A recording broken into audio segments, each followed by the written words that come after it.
هلو دوستان، امروز اومدیم با آموزش ساخت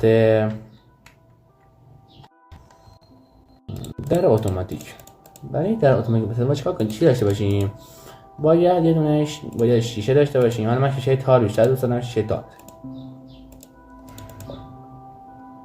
استیک بیستون، چند تا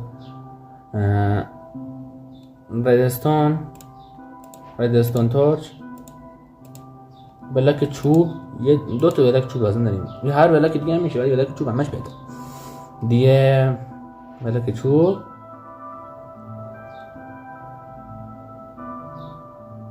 دیگه درسته. حالا مثلا برای مثلا توی چی باشه اینا میذاری یکی هم داشته باشه، یا این یا از این. خب چه فرق حالا میذاری؟ خب 4 تا میکنید اینجا. نگاه، شما باید استیک پیستوناتون یکی بذارید اینجا، یکی بزنید روش، یکی بزنید اونجا، یکی بزنید روش.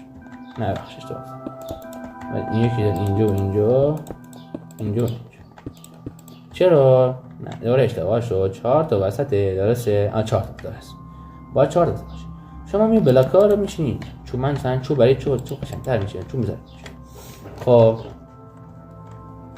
تو اینجا اینا رو باید تو انتفاع دو بلاکی بکنید تا زیر این، نه زیر بعد اینجا. دقیقاً اینجا ببینید، این زیر اسکیبیستون، نه زیر بعدیش اینجا رزستون تورچ میذارید. اوورم همین کارو میکنیم. ای بابا ببخشید، اینجا درستش کنیم. اینجا رزستون، بعد اینا رو با رزستون به هم وصل میکنیم. خب بعد که راست کردیم با چوب، با هر بلاک مثلا با چوب میشه، با اون میشه. یکی منم داریم. ببینین اینجا باز شد.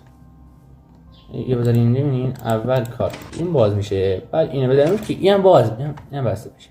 خب علتی گفتم یا این، حالا ببندمش، یه دو میبندیمش.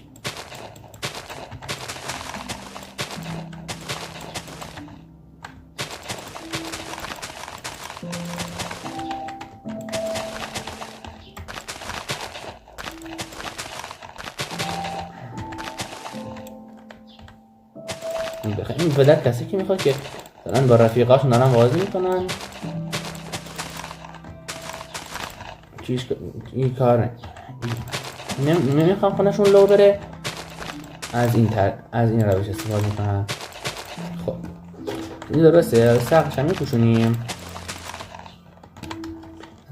خب این میخوام مثلا با ردستون با این بذارین، با این به روش در باز میشه. این مثلا الان برن رو این در باز. این میخوایم با این روش برین که من پیشنهاد نمیکنم.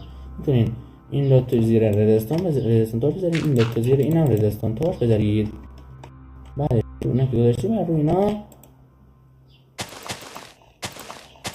چی بذارید. خب بعدش گذاشتی و این میتونیم بیاریم این باز.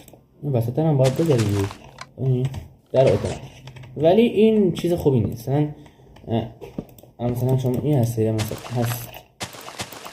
مثلا شما میخواین چی کنین؟ بدون اینا میذارین اینجا و تا بگه رنگ دیگه، چون بگه رنگ قشنگ پیداست. اینو میکنیم فعلا و اینا میکنیم میذاریم اینجا. ولی که اون کار بشه اینجوری این دوتا رو میکنیم اینا فور میکنیم.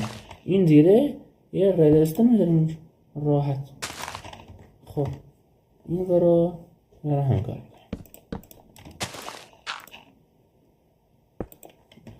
میذاریم اینجا، اینا هم فور میکنیم که مثلا اینجا مثلا میتونیم با یه رنگ دیگه مثلا الان میخوام این دوتا رو من دارم چون که نسخه اصلیش نیست. این دوتا رو اینجا مثلا یه چیز سنگیه، مثلا لحظه سنگ بیاریم.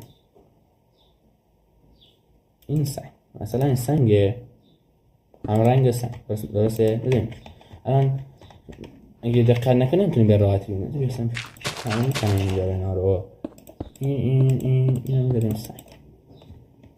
من اصلا نمیبینم که چیز سنگه. من اینجا مثلا این داره میاد خود اینو میکنیم ضربان خود.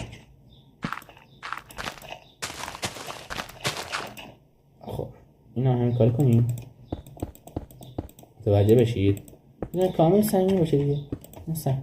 وارد داخل نه. این ببینید در اتوماتیک مثلا تو خونه‌تون میتونید استفاده کنین که مثلا تو خونه تو مثلا توی یه دونه چی هستید، مثلا تو یه کوه یا یه خونه می‌سازین، داخل خونه مثلا ببین این روش استفاده مثلا دوستاتون نفهمن اینجا مثلا یواش یکی میتونه یواش یکی چیکار نمی‌فهمی که مثلا اینجا در مخفی وجود داره. من که این ویدیو رو رفیقاتون قبلا دیده باشن بدونن چجوری استفاده کرد. حالا تا ویدیو بعد خدا